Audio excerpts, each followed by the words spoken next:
Hey there, I hope you're doing well.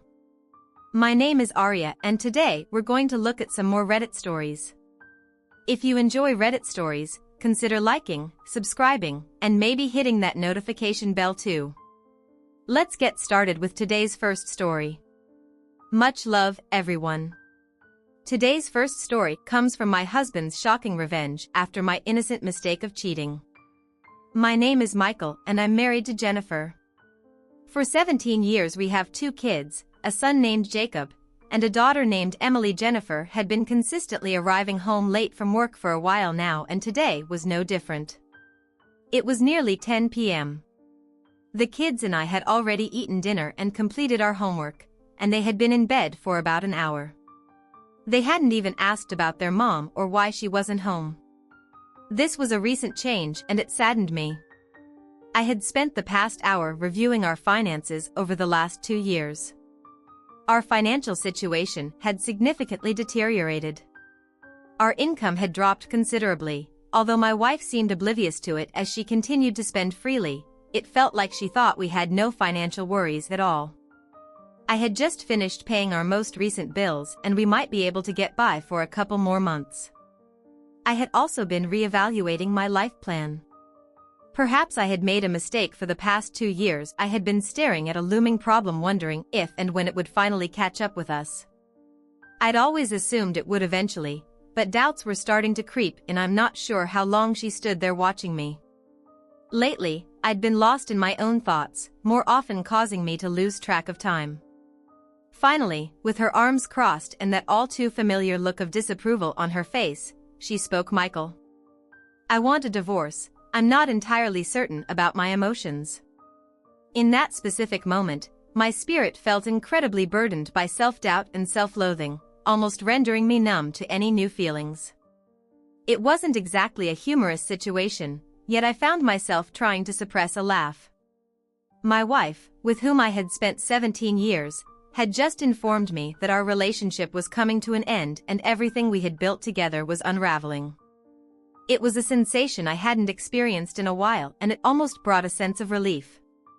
I gazed at her briefly, allowing myself one last trip down memory lane to revisit our happier times. Then it was back to reality. All right.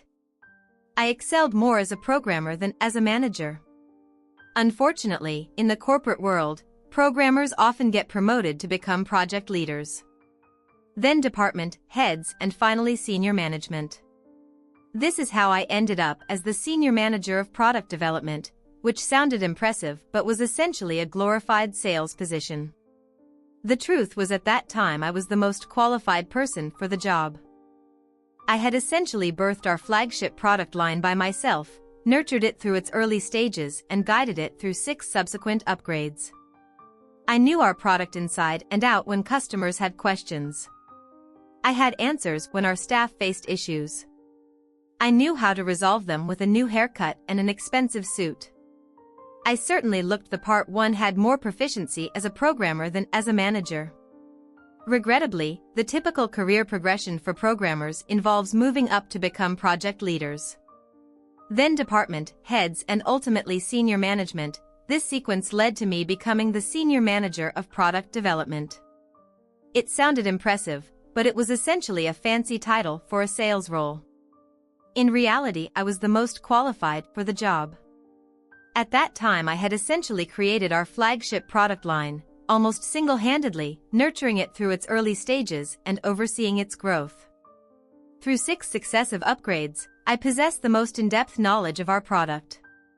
I could provide answers to customer inquiries and resolve staff issues with ease. A new hairstyle and an expensive suit completed the image. It came as no surprise when I was let go from Chicago Technology Solutions. If I had been my own supervisor, I likely would have made the same decision. My attendance at meetings had been inconsistent at best, and we had missed too many deadlines. I wasn't deliberately trying to get fired at the time, but I also didn't put forth much effort to retain my position at CTS. I had been in a prolonged slump. It took nearly 3 months to emerge from my initial state of depression and attempt to move forward. However, that endeavor had also been a dismal failure. It took me another month to find a solution to my predicament, or at least one I could accept. If I hadn't had the kids, I believe I might have gone insane. Their well-established routine became my lifeline. Helping me regain a sense of positivity, it was a constant cycle of breakfast, school, snack, homework, dinner, and bedtime. Embracing this routine became my guiding principle, and it gradually led me back to a more stable life. I fully embraced the role of a stay-at-home dad, taking charge of household chores and being the kids' chauffeur. The children genuinely appreciated my increased presence at home, which made me realize that I still had value. I wasn't entirely without worth. If my wife noticed the shift in our family dynamic, she never acknowledged it. I'm almost certain she didn't even recognize it. My first encounter with Jennifer Riley occurred at a fraternity mixer I had nearly decided not to attend. I had joined the fraternity primarily for the post-graduation opportunities it would offer, not for partying during college. I believed I would need all the advantages I could get. My academic performance was outstanding, so I wasn't concerned about that. However, in all other aspects I was simply average: height, weight, looks, personality.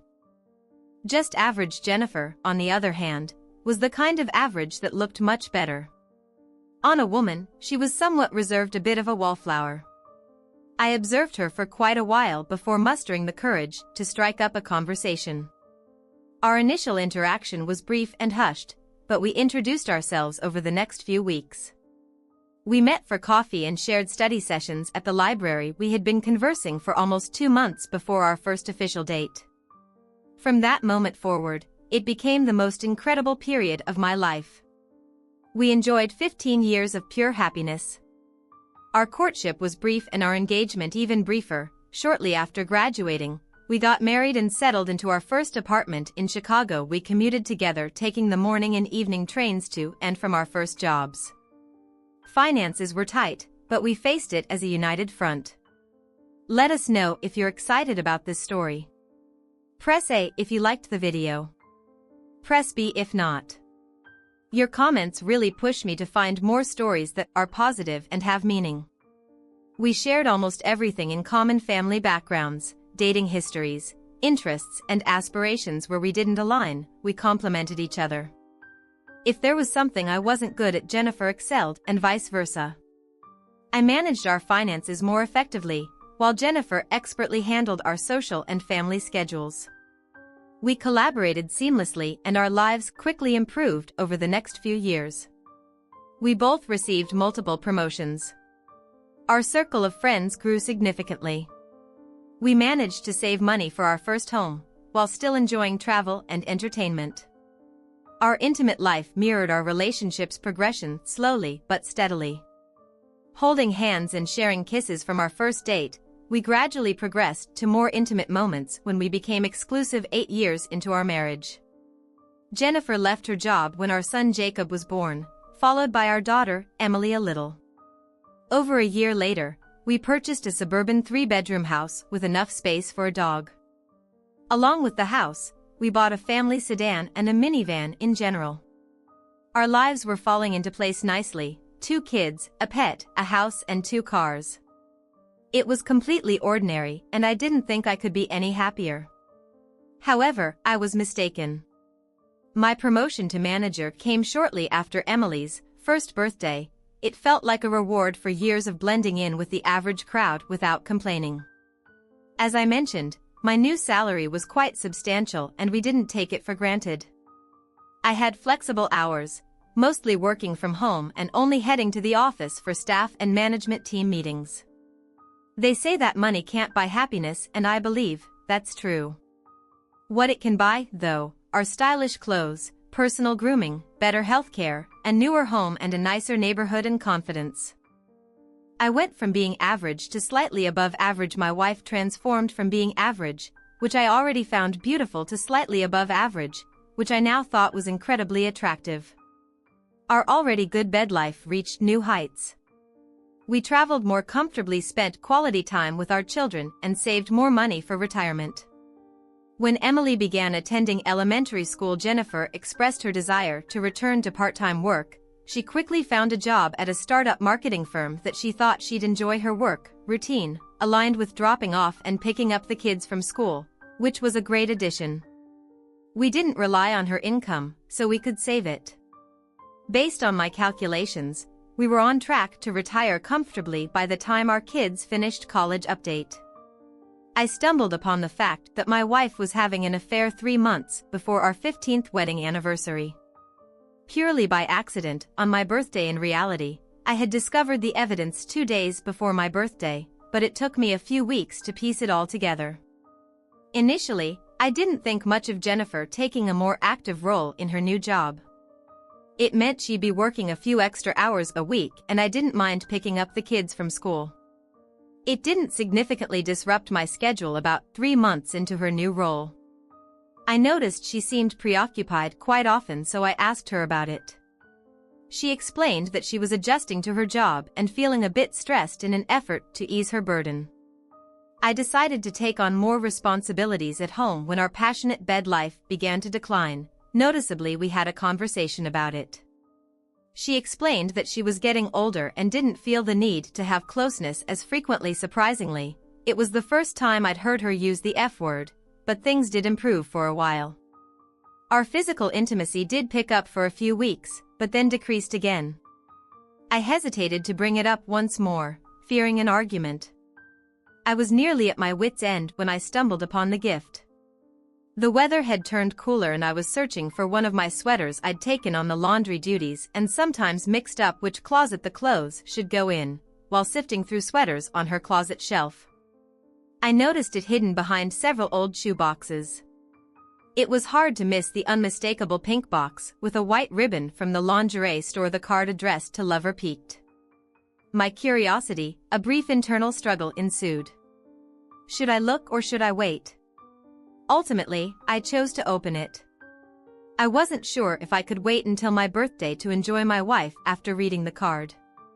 Please disregard the packaging of this gift. You can unwrap your actual present on your birthday.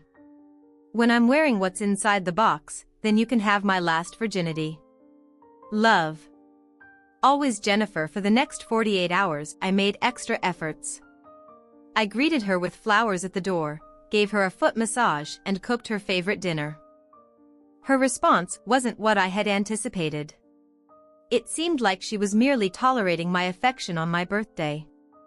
I ensured that the kids finished their homework early to avoid any interruptions to my gift. I was somewhat surprised when Jennifer arrived home late from work, and her question about dinner left me even more puzzled. However, I played along in anticipation of my surprise. I suggested going out for pizza, which delighted the kids, and we headed out. Michael had conspired with our waitress, and just before we left, the waitstaff serenaded me with a rendition of Happy Birthday. I thought I detected surprise in my wife's eyes, but she quickly regained her composure. I'll give you your present later, Michael, she said, wearing a smile. The drive home was filled with tension and I nearly got into an accident. The 15 minutes of waiting for the kids to get ready for bed felt brutal, but the following 15 minutes waiting for them to fall asleep were excruciating. Thankfully, Jennifer returned from an emergency trip to the store for milk shortly after the kids had fallen asleep. When I reached the bedroom door, Jennifer wasn't in the room. I sat on the bed, growing increasingly frustrated with the games. When would I receive my gift? She emerged from the bathroom wearing a full-length flannel nightgown, her face devoid of makeup and her hair tied in a ponytail. At this point, I was becoming quite frustrated with the whole situation.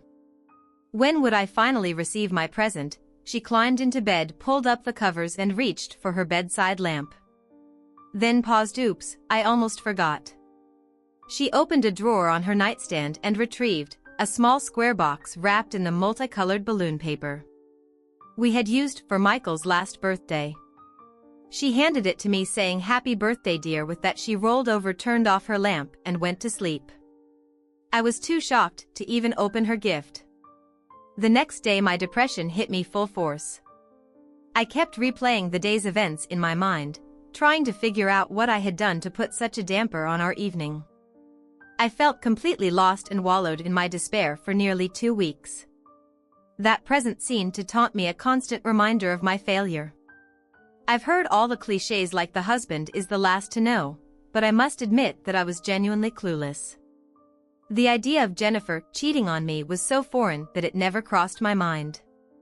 However, it was the first thing that popped into my head when she called home 13 days after my birthday, saying it's Alan's 30th birthday and the staff is taking him out to celebrate.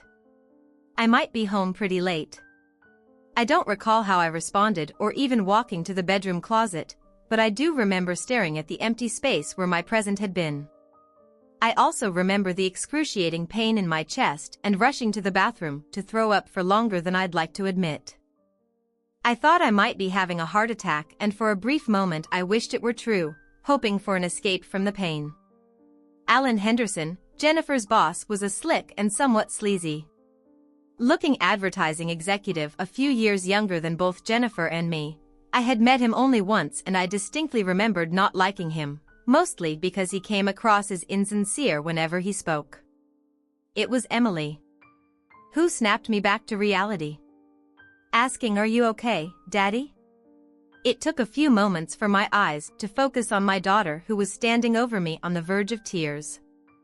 "I'm okay, sweetheart. Daddy just ate something that upset his stomach. I'll be out in just a minute. I need to clean up." Eventually, I made it out of the bathroom, though I don't recall much after that. I do remember grabbing my dusty bottle of scotch. Judging by the headache I woke up with the next morning, I knew I had downed several glasses. I had no clue when Jennifer had come home. When I found her in the kitchen feeding the kids the next morning, she appeared as though nothing out of the ordinary had occurred. She was simply going through her routine.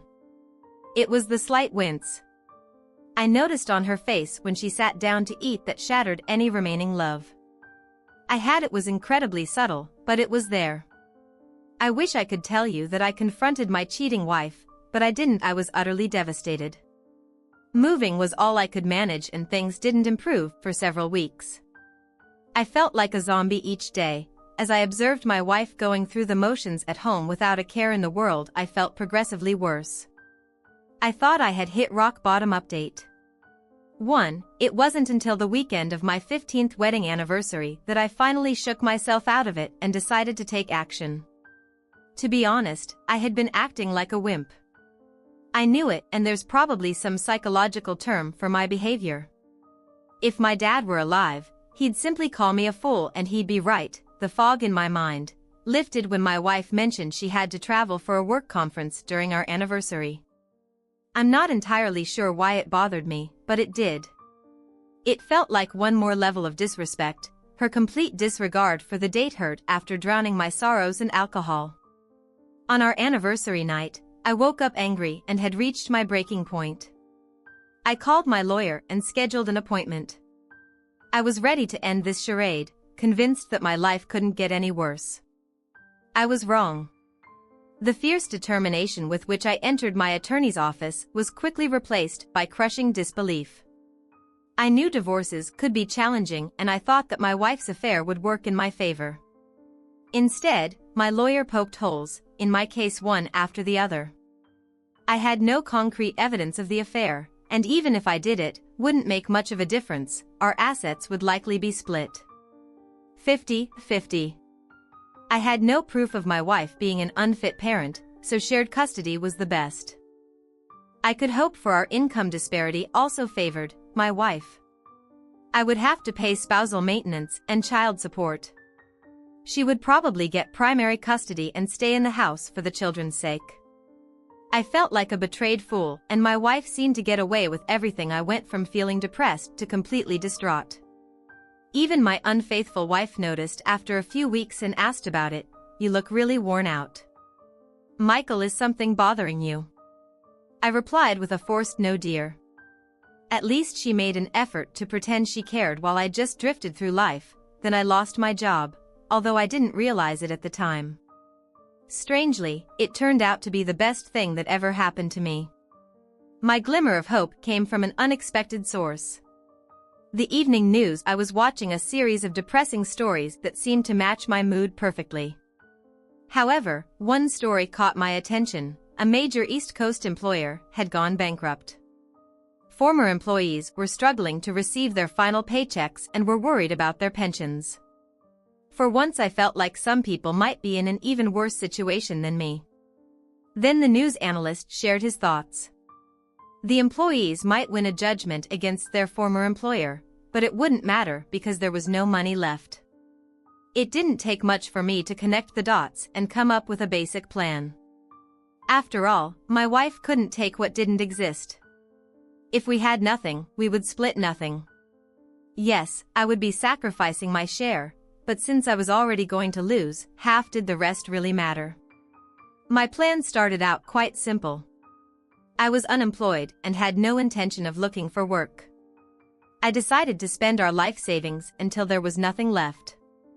I admit it was a foolish idea and even I had doubts about its success, but it was something I could hold on to 2 years. Can feel like an eternity. It was excruciatingly dull for me, especially since I was alone most of the time. It became evident that Jennifer had been the life of our friend group as she distanced herself from me. I found myself lacking strong friendships. Being an only child with both parents passing away at a young age left me truly isolated. I won't bore you with a detailed day-to-day account of my life during this period. In simple terms, it was a miserable 2 years. The only bright spot during this time was my children. Before this I had never spent money on anything unnecessary. I was meticulous about keeping receipts for every purchase. I began making small weekly cash withdrawals and saving the money.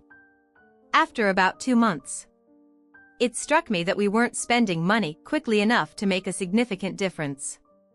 It turned out that I was excellent at saving money, but not so great at spending it. So I decided to step up my game and make some changes to my initial plan. I enrolled in an executive MBA program at a local but expensive university. This single decision cost me nearly $120,000. I paid for a new luxury SUV in cash totaling $60,000. I also fully funded educational savings accounts for my kids, which set me back another $260,000. I splurged on a new wardrobe and began taking increasingly large cash withdrawals twice a week. Interestingly, I rarely used the money for gambling during these outings. I spent a few dollars here and there just to keep myself entertained. I made sure to spend enough to create the appearance that I had spent the day at the casino, complete with receipts for meals, snacks, and parking fees. Most of the money, however, went into a wall safe in our garage, serving as my personal post-divorce emergency fund. In case things turned ugly, my other costly endeavor. I hired full-time private surveillance on my wife and her lover. I requested a comprehensive package, including video footage, photos, and a daily diary of events. I'm a bit embarrassed to admit how much that set me back. You might be wondering if my wife noticed my spending habits. I'd say she did, except for the gambling part. I had to inform her about the money transfer to the kids, because I needed her signature for the custodial accounts. She also saw my new car and clothing. Strangely, she never mentioned them. I'm pretty sure she believed I was working and that we were still living a comfortable life. She made a few purchases herself and I didn't question her about them. I often wondered who was benefiting from her more frequent lingerie purchases, but it was a topic we never discussed. We maintained a cordial but distant relationship, interacting daily, as if we were merely tolerating roommates who didn't particularly like each other. As for our bed life, well, that was a non-existent subject. Spending time with my children was the best part of my life. I made sure to support their interests, whether it was working on homework together or playing games. We enjoyed outings to parks, went on bike rides, and watched movies. Since I had taken on the role of the house chef, my kids seemed interested in helping out with cooking. I found some simple recipes for us to try and they eagerly joined in. Jennifer was usually around during the week, but I didn't exclude her from our family time. Nor actively include her if she wanted to participate. She did so without any special effort. On my part, I received a weekly report detailing my wife's activities at first. I believed she was involved with her boss, but it turned out she had been with a few guys from her office. A few months later, even the company's clients made their way into her social calendar. Did it hurt? Not really. I already had a low opinion of her.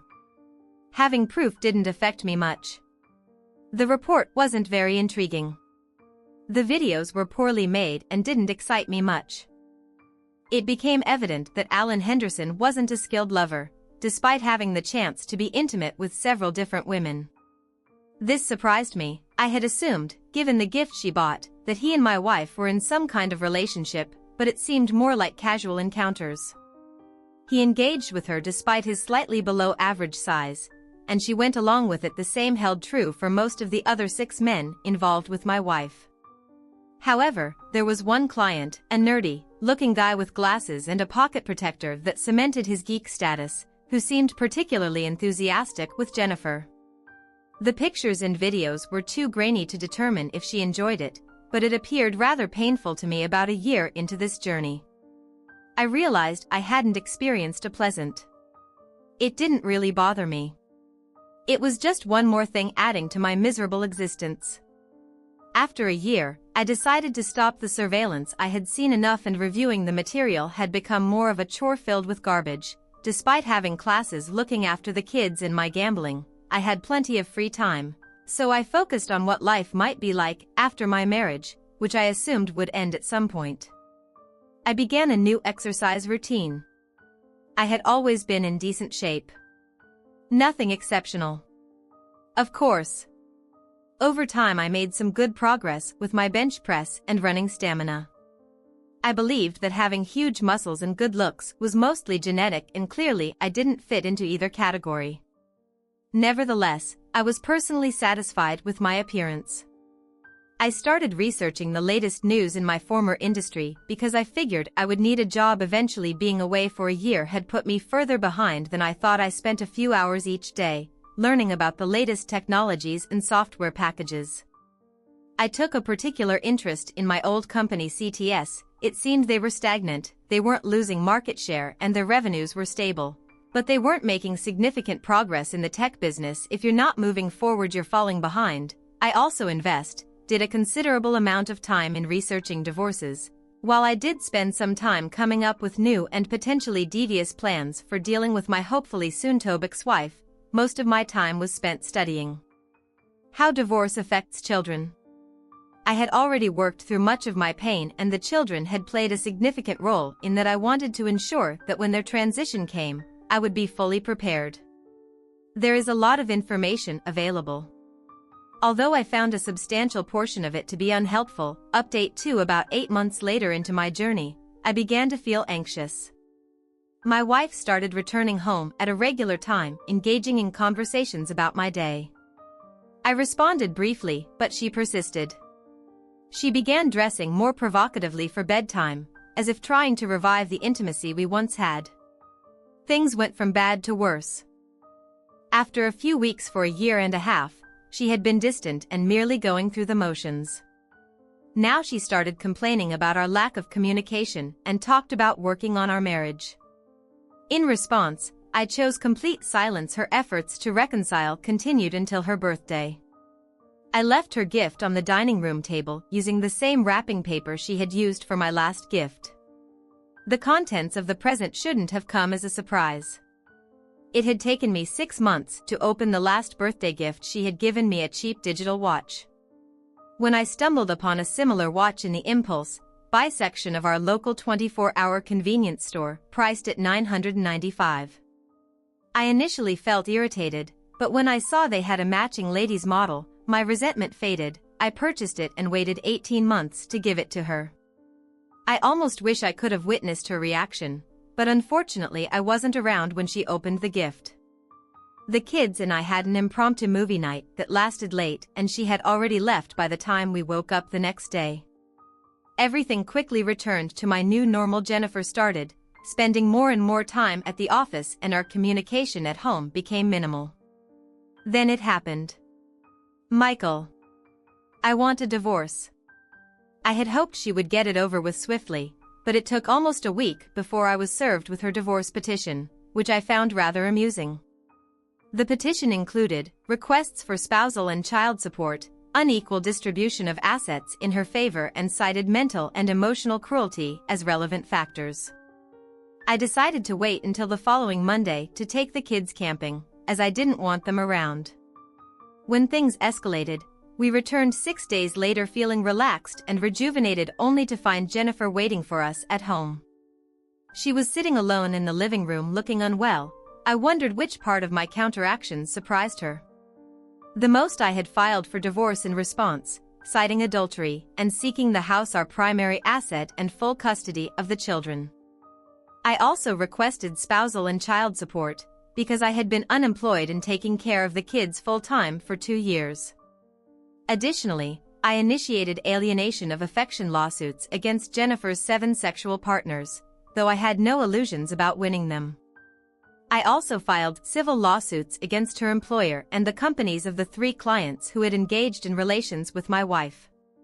Once again, I didn't believe I could emerge victorious, but the negative publicity might turn things in my favor. Ultimately, I dispatched a DVD containing Jennifer's incriminating moments to her parents and her best friend as a clear message that I wouldn't hesitate to use it, even though all the evidence had been mentioned in my counter lawsuit. I wanted to eliminate any chances. The kids grabbed a snack and went to their rooms to prepare for bedtime, paying little attention to their mother. She made no attempt to engage with them. I headed to the fridge for a beer, then settled into the chair across from Jennifer in the living room. "Oh Jennifer, I don't hate you. Hatred requires effort. To be completely honest, I haven't put forth any effort when it comes to you all. My energy is focused on taking care of myself and my children, but I am your wife. Stop.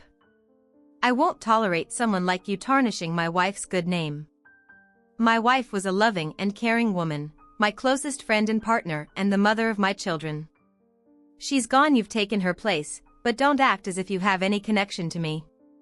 It was a long while before she spoke again. "What should I do now?" Is that a rhetorical question, or do you genuinely want my input? I didn't let her respond before continuing. "I suppose there are several potential solutions for your situation. You could move far away and attempt to start a new life. That's the choice I'd make. I'll never allow my children to spend significant time with you, so that shouldn't factor into your decision to leave. Alternatively, you could try to tough it out here, lingering around town, trying to keep your head up, but who knows who will hear about your little escapades or who would want to employ someone like you. You might find someone willing to settle for a person with your reputation, but what kind of a despicable individual would that be? Alternatively, you could reflect on your actions. I genuinely hope you don't choose that path. It would deny me the pleasure of witnessing your suffering just as you deserve. Then again, I'm not sure my opinion holds any significance for someone as foolish as you. It certainly didn't when you decided to become involved with your boss."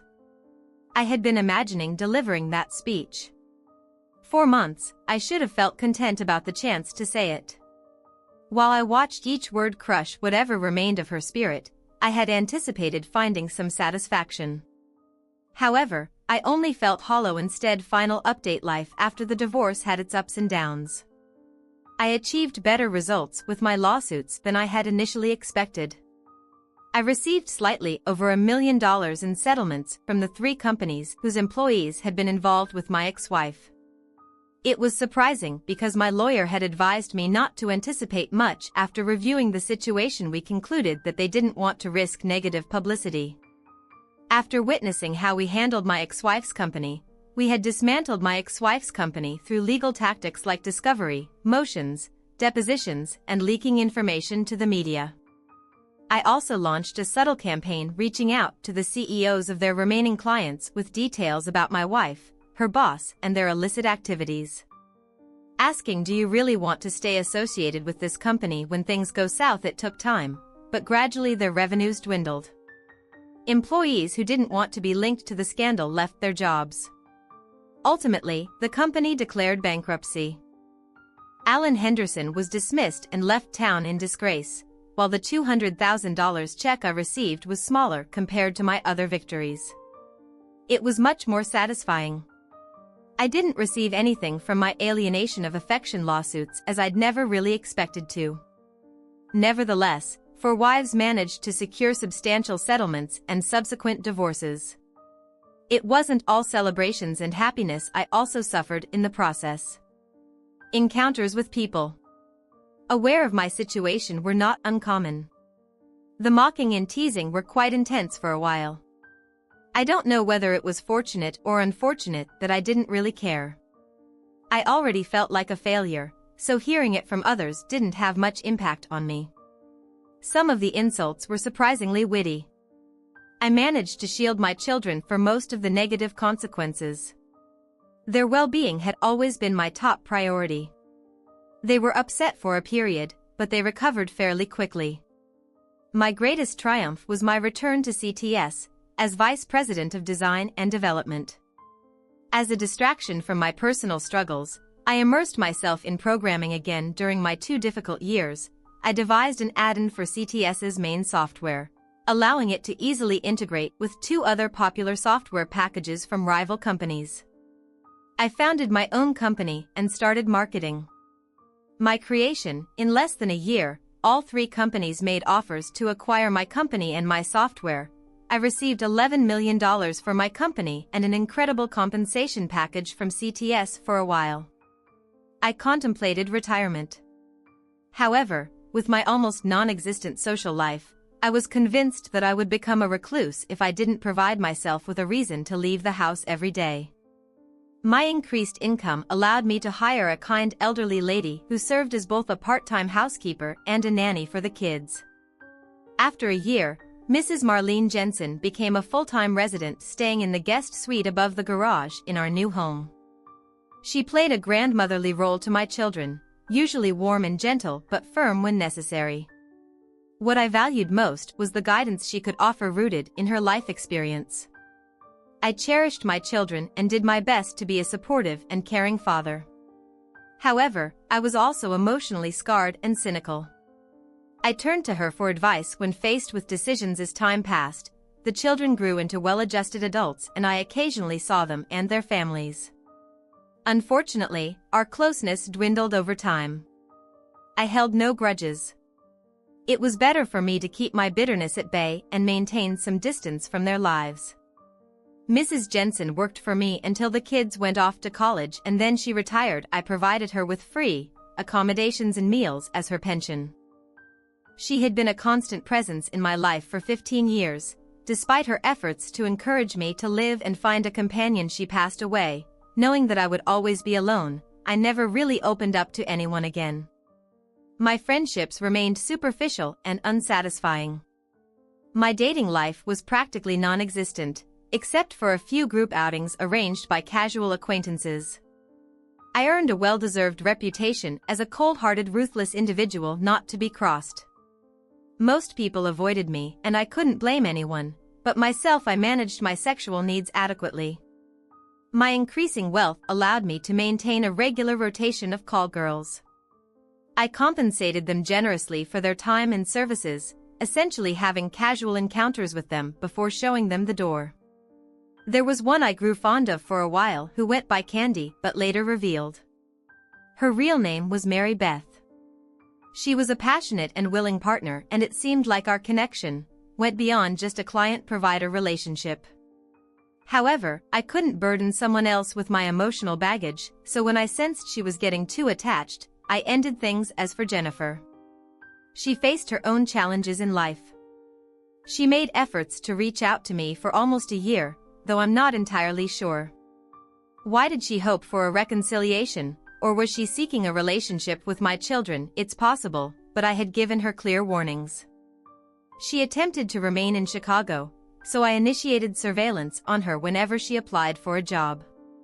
I ensured that her complete work history followed her as soon as she started dating, which seemed to happen quite promptly. I sent care packages to her potential partners, providing them with all the details about the woman they were inviting into their lives. I didn't particularly care whether they chose to keep her around after learning the truth, but I wanted to ensure she couldn't evade her past by ignoring it. I had to confront it every day, so it seemed only fair that she should as well. One of her prospective partners attempted to confront me for tormenting my ex-wife. He arrived at my doorstep, fueled by liquid courage, and physically pushed me as I opened the front door, causing me to stumble backward. It was a grave error on his part. As I've mentioned, I'm an ordinary person with no background in martial arts or special forces training. I've never been inclined toward violence, and I've never been in a physical altercation before. However, what I possessed at that moment was an overwhelming rage, an untamed reservoir of intense hatred for my wife and her lovers. Regrettably, he became the target of my outburst. I ended up with a noticeable black eye. He was fortunate to have survived. He pleaded guilty to misdemeanor assault and unlawful entry, receiving probation as a first-time offender. I believe the years of undergoing reconstructive surgery and rehabilitation left a lasting impact on him. Jennifer never attempted to reach out to me again. I ceased monitoring her activities after an additional year, during which she secured steady employment cleaning rooms at a highway hotel in a town approximately 700 miles away from me, deep in the backwoods of Virginia. The only other occasion I encountered her was 16 years later. At my daughter's wedding. I'm aware that my children reconnected with Jennifer several years after graduating from college, and I made no effort to hinder their search for her. The passing years hadn't been kind to her. She had put on at least 20 pounds and displayed deep wrinkles around her lips and other noticeable signs of smoking. A recent development. All in all, she appeared aged and worn out, but beneath it all, I still recognized the woman to whom I had once given my heart. I felt nothing for her, but I recognized her during the wedding ceremony. She sat alone in the bride section of the church, positioned near the back. Her interaction with my daughter had been brief, polite, yet reserved. She made no effort to initiate a conversation with me throughout the night. We remained no closer than 30 feet from each other until the end of the evening. At that point, she was waiting for a cab outside when I noticed the small gold band and tiny diamond on her left ring finger. A smile crossed my face for the first time in a while. Perhaps she had fared better than me. Judging by the ring, I ambled in her direction, gazing at it for several moments. As I raised my gaze to meet her eyes, I detected a profound sadness in her expression. "Just so you know, you were the one who ruined my life." First, I glanced at her left hand and then back into her eyes. "I'm genuinely glad you found someone. I hope he brings you happiness." I briskly made my way to my car, where my driver had been waiting attentively. "Good evening, Mr. Smith. I trust you had a pleasant evening, sir. Shall we head to the club?" It went as well as I could have expected. "Jonathan, let's go directly back to the house. I think I'd like to be alone tonight." "Certainly, sir." As we pulled away, I did my best not to look back, although I did catch her brief wave farewell. "I'm going to turn this one over to you. What do you make of this situation? Share your thoughts in the comments below, and as always, a huge thank you from the bottom of my heart for getting involved in today's stories. Your love, support, and time mean the world to me. So, thank you so much for being part of this. I really appreciate your time. I'll see you in the next one. Take care and much love.